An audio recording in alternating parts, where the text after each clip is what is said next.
বিশাল দেহের অধিকারী সাদা কালো রঙের ষাঁড়, চালচলনে রাজার বেশভূষা, মালিকটাই নাম রেখেছেন মহারাজ। আমি ওই নামটা যখন বললো যে রাজার মতন চলাফেরা করে তা মহারাজ নাম, আমি বললাম যে মহারাজই রাখো, যেহেতু রাজার মতন চলাফেরা করে মহারাজ নাম রেখে দাও। তো সেই থেকে ওই মহারাজ বললেই ও কিন্তু শান্ত হয়ে যায়, যতই রাগ হোক ওর শরীরে, যখনই মহারাজ বলবে তখন সে শান্ত। মহেশপুর উপজেলার গোপালপুর গ্রামের কৃষক কবির হোসেন গত ৩ বছর ধরে লালন পালন করছেন মহারাজকে। ১৪০০ কেজি ওজনের এই ষাঁড়ের পেছনে খরচ করেছেন লাখ লাখ টাকা। ওয়ালটন ফ্রিজ কিনে অনেকের মতো আপনিও হয়ে যেতে পারেন মিলেনিয়াল। সেরা পণ্যের সেরা অফার। গরুটা আমার ছোট ভাইয়ের গরু। তা প্রথম থেকে যখন এই গরুটা এই বাসায় জন্মগ্রহণ করে তখন কিছুদিন পরে দুধ ছাড়ান দিলে এই গরুটাও বিক্রি করার সিদ্ধান্ত নেয়। তা আমি দেখে বললাম যে না, এই গরুটা জাতের গরু, হল্যান্ডের জাত, ওটা অনেক বড় হবে।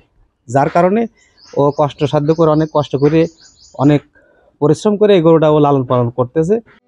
বিশাল দেহের অধিকারী এই ষাঁড়টি তোলা হবে এবারের কোরবানি হাটে, যার দাম হাঁকা হচ্ছে ১৫ লাখ টাকা। ঝিনাইদহের বড় গরুর স্বীকৃতি মিলেছে মহারাজের। ঝিনাইদহ জেলার মধ্যে এত বড় গরু আমি জীবনে দেখিনি। মানুষের মুখে শুনেছি যে কবির ভাইয়ের বাড়ি বড়, অনেক বড় গরু আছে, তাই জীবনে দেখছি। তীব্র গরমে তাকে শান্ত রাখতে কয়েকবার করাতে হয় গোসল। মহারাজকে দেখতে দূর দূরান্ত থেকে ছুটে আসেন অনেকেই। আমি গরু দেখতে আসছি, এই গরু আরাম গরু আমাদের এলাকার কোথাও আমরা দেখিনি, যদিও কোনো জায়গায় থাকে সেটা তো আর দেখতে যাওয়া হয় না। এটা একটু বড় তো, তাই আমরা একটু দেখতে আসছি। কখনোই দেখি নাই এত বড় গরু। গরুর নাম রাখছে রাজা, রাজার মতনই চলচলন। মহারাজকে খাওয়ানো হয় সব প্রাকৃতিক খাবার। এর মধ্যে রয়েছে শুকনো খড়, গম, ভুসি, ভুট্টা। সুন্দর করে উনি সারাদিন এই গরুর পিছনে কিন্তু পরিশ্রম করে।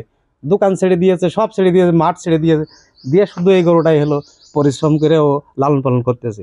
মাঠ থেকে ঘাস কেটে নিয়ে আসা নিজেই, মানে যে এই যে ঘাস ও নিজে কাটবে। সুস্থ সুন্দরভাবে গরু পালনে সব রকম পরামর্শ দেওয়া হচ্ছে বলে জানান প্রাণী সম্পদ কর্মকর্তা।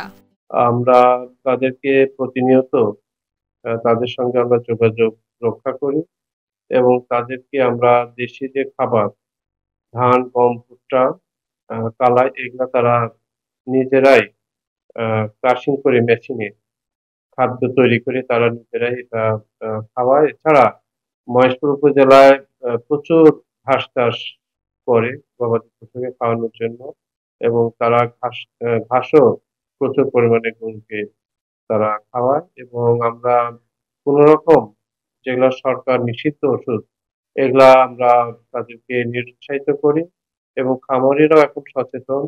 তারা কোনো মানুষের জনস্বাস্থ্যের হুমকি হয় এরকম কোনো ওষুধ তারা সেবন করেন।